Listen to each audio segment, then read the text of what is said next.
L'opposition nigérienne ne reconnaît pas les résultats de l'élection présidentielle annoncée depuis la veille par la commission électorale, a affirmé mardi le porte-parole de la coalition d'opposition en dénonçant les fraudes dans le scrutin. Les partis de la COPA 2016 ne permettront pas de voler les suffrages du peuple nigérien.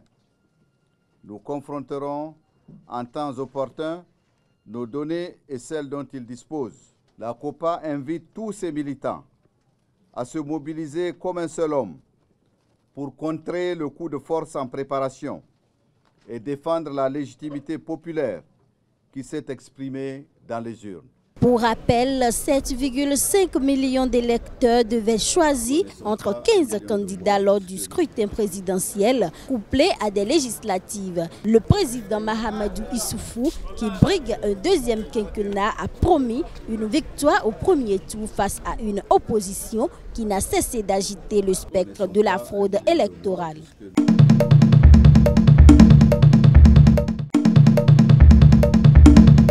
Le secrétaire général des Nations Unies, Ban Ki-moon, a visité mardi un camp de déplacés de la province troublée du Nord Kivu, où plusieurs camps sont menacés de fermeture par les autorités de la République démocratique du Congo.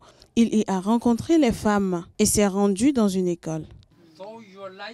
En ce moment, vos conditions de vie sont difficiles, mais les Nations Unies et la communauté internationale travaillent très dur pour vous soutenir. C'est un grand plaisir pour moi de vous rendre visite, d'être avec vous et d'écouter ce que vous avez à dire, ainsi que vos défis. Après Kichanga, le secrétaire général de l'ONU a rencontré à Goma le chirurgien congolais Denis Mukwege, connu pour son combat en faveur des femmes violées dans l'est de la RDC. Une conférence sera ouverte ce mercredi sur les investissements du secteur privé pour la région des Grands Lacs, qui a pour but de stimuler l'investissement privé pour asseoir la paix dans cette région en crise depuis plus de 20 ans.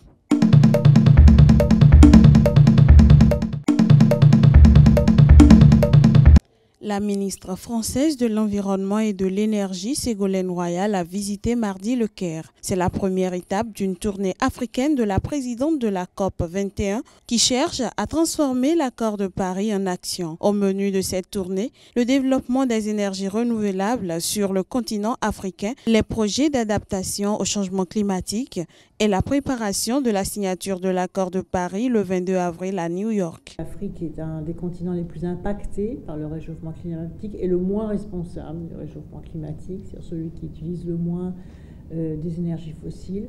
Et par conséquent, si la communauté mondiale qui s'est engagée sur cet accord de Paris doit passer des paroles aux actes, c'est bien sur le continent africain que nous devons le faire. En plus de la confirmation sur la présence du président Hollande à New York en avril prochain, la présidente de la COP nous renseigne sur le rôle que joue l'Égypte dans l'initiative sur les énergies renouvelables en Afrique. Le président a confirmé qu'il serait présent le 22 avril à New York et ça c'est très important parce qu'il peut entraîner d'autres chefs d'État et de gouvernement aussi à venir. 10 milliards d'euros, 10 milliards de dollars qui ont été promis pour l'électrification de l'Afrique. La France en met 2, parce que la France s'est beaucoup engagée, donc il y a aussi une très forte attente à l'égard de la France. Et donc je viens un peu avec ces deux compétences, à la fois la ministre française de l'énergie et en même temps, bien évidemment, la présidente de la COP. Cette tournée conduira la ministre Ségolène Royal en Éthiopie, Côte d'Ivoire, Guinée et au Sénégal.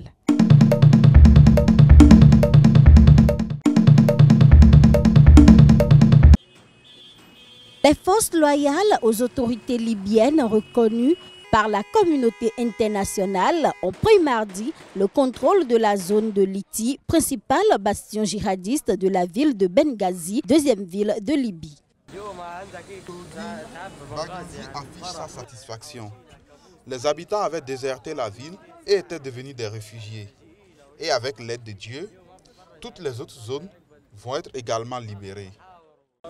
Aujourd'hui, nous sommes rentrés chez nous, après un long moment, presque un an. Et ceci, grâce aux combattants locaux.